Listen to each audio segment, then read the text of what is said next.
حامدن و مسلن اما بعد، محترم حضرات،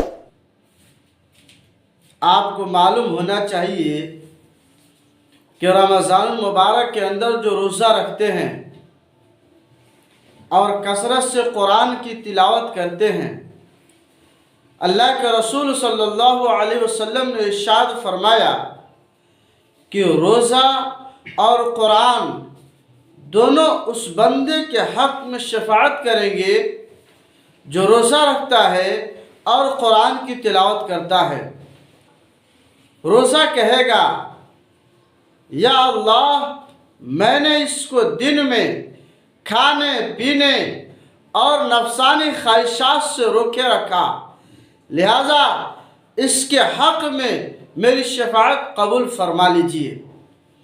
اسی طریقے سے قرآن بھی کہے گا، یا اللہ، میں نے رات کو اسے جگائے رکھا، میری تلاوت کرتا رہا، یا اللہ، اس کے حق میں میری شفاعت قبول فرما۔ اللہ تبارک و تعالی روزہ اور قرآن دونوں کی شفاعت کو قبول فرمائیں گے۔ بتائیے میرے بھائی، کتنا بڑا انعام ہے۔ ہم روزہ رکھتے ہیں، قرآن کی تلاوت کرتے ہیں، یہ دونوں کے دونوں اللہ رب العزت سے ہمارے لیے شفاعت کریں گے اور اللہ اسے قبول بھی کرے گا۔ میرے بھائیوں، اس کے ساتھ ساتھ ایک اور کام کرنا ہے۔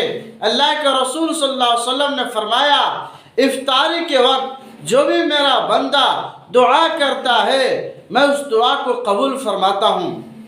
ظاہر سی بات ہے، دنیا کا رواج ہے، کوئی مزدور اگر دن بھر مزدوری کرتا ہے، سارا دن کام کرتا ہے اور شام کے وقت آتا ہے کہ مالک، میں نے آپ کا کام کر دیا، آپ ہمارا معاوضہ دے دیجئے۔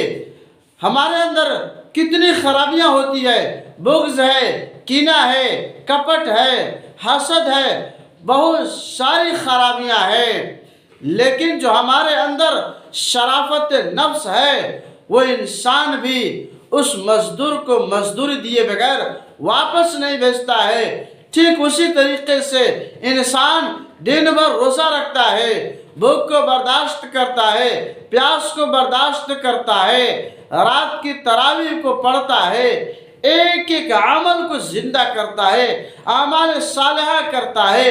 وہ بندہ جب افطار کے وقت بیٹھتا ہے اور افطار سامنے رکھ کر کے، میرے بھائی، جب وہ اللہ کے سامنے ہاتھ اٹھا کر کے جو کچھ بھی مانگتا ہے، اللہ تبارک و تعالی بھی اسے عطا فرما دیتے ہیں۔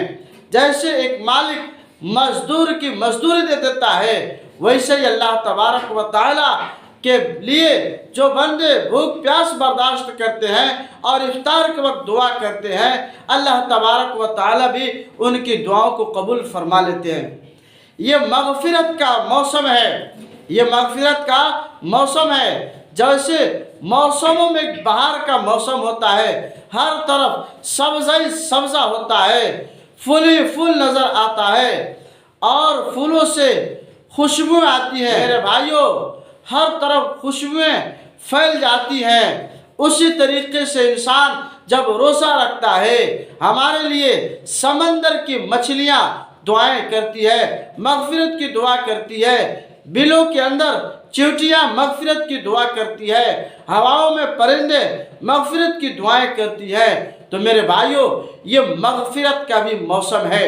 اس لیے میرے بھائی، رمضان المبارک کے اندر روزہ تو رکھ ہی رہے ہیں، روزہ تو سفارش کرے گا ہی، قرآن کی تلاوت کرے، قرآن بھی ہماری شفاعت کرے گا، اور یہ مغفرت کا موسم ہے، لہٰذا اس سے خوب استفادہ اٹھائے تاکہ یہ مغفرت جو ہر طرف سے ہمیں مل رہی ہے، اس مغفرت کی دعاؤں کی وجہ سے ہماری مغفرت ہو جائے۔